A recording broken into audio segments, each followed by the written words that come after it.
Hello बच्चों, जय राम जी की। मैं पवन कुमार मीना स्टडी पॉइंट के ऑनलाइन प्लेटफॉर्म में आपका स्वागत करता हूं। आज की क्लास में हम कक्षा 10 विज्ञान चैप्टर नंबर 1, जिसमें विभिन्न प्रकार की रासायनिक अभिक्रियाएं दी हुई है, उन रासायनिक अभिक्रियाओं में से ऊष्माक्षेपी और ऊष्माशोषी दो रासायनिक अभिक्रियाओं को इस क्लास में पढ़ने वाले हैं, समझने वाले हैं। तो बच्चों, आप ध्यान से क्लास को देखिएगा, काफ़ी महत्वपूर्ण होती है एग्जाम के पॉइंट ऑफ व्यू से ये दोनों अभिक्रियाएं।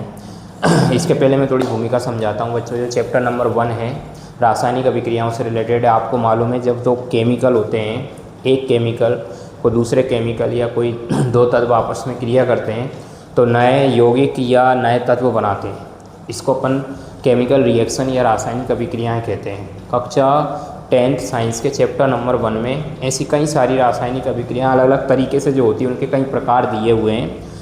जैसे कि मैं नाम गिनवा रहा हूँ आपको: ऊष्माक्षेपी अभिक्रिया, ऊष्माशोषी अभिक्रिया, संयोजन अभिक्रिया, वियोजन अभिक्रिया, विस्थापन अभिक्रिया, द्विविस्थापन अभिक्रिया, अवक्षेपण अभिक्रिया, आपका उपचयन अभिक्रिया, अपचयन अभिक्रिया, रेडॉक्स अभिक्रिया। ऐसे करके कई सारी अभिक्रियाएँ अपने को कक्षा 10th के चैप्टर नंबर 1, 2 और 3 में पढ़ने को मिलने वाली है। उनमें से ही अपन प्रारंभ कर रहे हैं। तो सबसे पहले हम दो अभिक्रियाओं को इस वीडियो में अच्छे से समझेंगे और आप इसको नोट करिएगा और समझने की कोशिश करिएगा। सबसे पहले होता है बच्चों ऊष्माक्षेपी अभिक्रिया।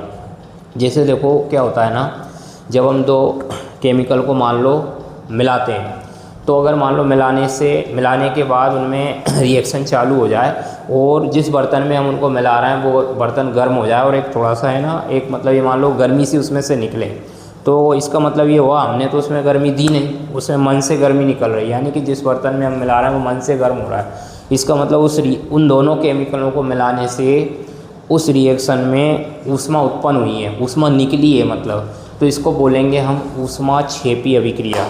ठीक है, जैसे कि मतलब स्क्रीन पे लिखा है वह रासायनिक अभिक्रिया जिसमें ऊष्मा का उत्सर्जन होता है अर्थात ऊष्मा निकलती है, ऊष्माक्षेपी अभिक्रिया कहलाती है। एक बार और सुनो, वह रासायनिक अभिक्रिया जिसमें ऊष्मा का उत्सर्जन होता है अर्थात ऊष्मा निकलती है, ऊष्माक्षेपी अभिक्रिया कहलाती है। उदाहरण समझाता हूँ बच्चों इसका।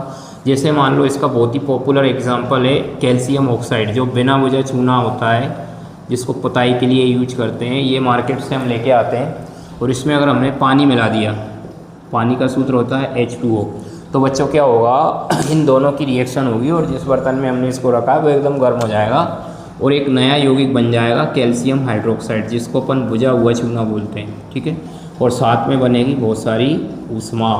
ठीक है, तो ये जो है आपको अभिकारक कहते हैं, हमारे अभिकारक थे कैल्शियम ऑक्साइड और जल। इन दोनों को जब हमने मिलाया तो उत्पाद क्या बना, कैल्शियम हाइड्रोक्साइड, और साथ में क्या बना, ऊष्मा।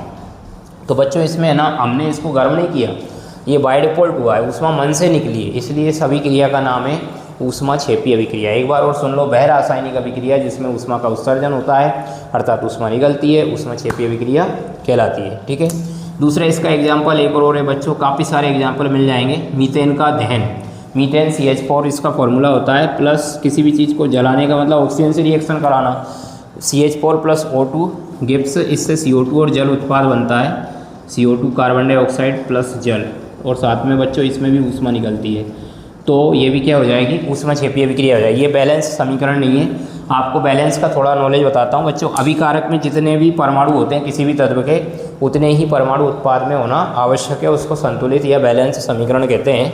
ये भी मैं किसी न किसी वीडियो में आपको पढ़ाऊँगा, फिलहाल आपको ये बता देता हूँ। बैलेंस करने के लिए इसमें 4 हाइड्रोजन है, इसमें 2 हैं, तो यहाँ पर अगर मैं 2 लगाऊंगा, 2 दूनी 4 और 2 ऑक्सीजन ये और 2 ऑक्सीजन 4 ऑक्सीजन, यानी यहाँ पे 2 लगा दूंगा, 2 दूनी 4 ऑक्सीजन हो जाएंगी, कार्बन एक एक ही है दोनों तरफ। इस प्रकार से ये बैलेंस समीकरण हो चुका है।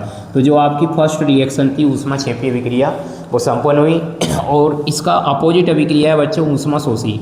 ऊष्माक्षेपी और ऊष्माशोषी में अंतर भी पूछा जाता है, इसलिए अपन इनको साथ में पढ़ रहे हैं, ऊष्माशोषी अभिक्रिया। ठीक है, जस्ट अपोजिट है। यदि आपको ये अच्छे से समझ में आ जाएगी तो ये भी आई जाएगी, तो अपन यहाँ पे लिख भी देता हूँ। वह रासायनिक अभिक्रिया, मेरे साथ आप लिखते जाइएगा, वह रासायनिक अभिक्रिया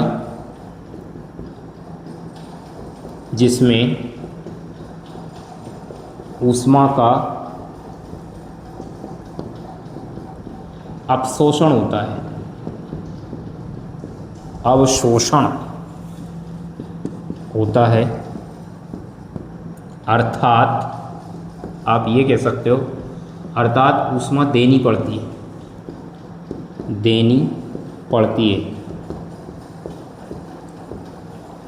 ऊष्मा शोषीय अभिक्रिया कहलाती है।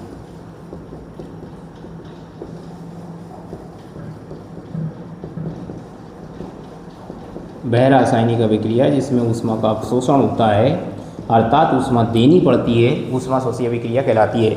बच्चों ज़्यादातर अभिक्रियाओं में हमको ना ऊष्मा देनी ही पड़ती है, यानी कि उसको गर्म करना पड़ेगा। जैसे एग्जाम्पल के तौर पे एक उदाहरण लिखा मैंने यहाँ पे, उदाहरण नंबर 1, कैल्शियम कार्बोनेट CaCO3। आप जानते हो संगमरमर का रासायनिक सूत्र भी यही है। इसको बच्चों जब ऊष्मा देंगे ना, वैसे तो ये है ठीक है, जब ऊष्मा देंगे गर्म करेंगे तो 2 चीज़ों में टूट जाता है, CaO + CO2।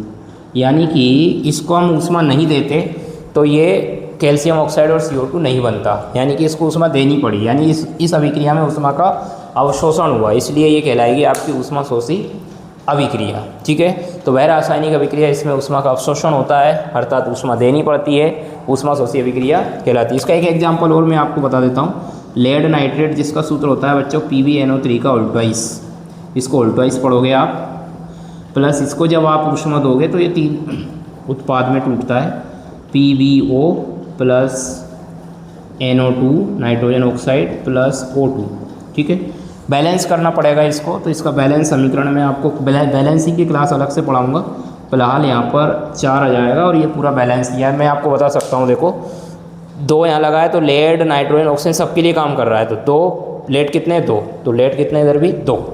उसके बाद देखो ये इन दोनों के लिए काम कर रहा है तो 3 दूनी 6 ऑक्सीजन तो ये हो गया, आगे 2 लग रहा है तो 12 ऑक्सीजन। मैं यहाँ पे गिनाता हूँ, 2 ऑक्सीजन 4 दूनी 8 ऑक्सीजन यानी 10 और 2 ऑक्सीजन 12। ठीक है, उसके बाद नाइट्रोजन कितने 2 ये रहे और 2 इधर से तो 4, तो ये रहे आपके पहले से 4। इस प्रकार से दोनों रासायनिक अभिक्रियाएं बच्चों, एक अभिक्रिया जिसमें ऊष्मा आपको देनी पड़ रही है और दूसरी अभिक्रिया जिसमें ऊष्मा निकल रही है मन से। ठीक है, तो ऐसी रासायनिक अभिक्रिया जिसमें ऊष्मा का उत्सर्जन होता है अर्थात ऊष्मा निकलती है, ऊष्मा क्षेपी अभिक्रिया कहलाती है। और ऐसी रासायनिक अभिक्रिया जिसमें ऊष्मा का अवशोषण होता है अर्थात ऊष्मा देनी पड़ती है, ऊष्मा शोषी अभिक्रिया कहलाती है। ठीक है, इस प्रकार से दोनों रासायनिक अभिक्रियाएं काफ़ी महत्वपूर्ण आपके लिए रहती है। अब अपन अगली किसी क्लास में मिलते हैं, तब तक के लिए जय हिंद, जय भारत।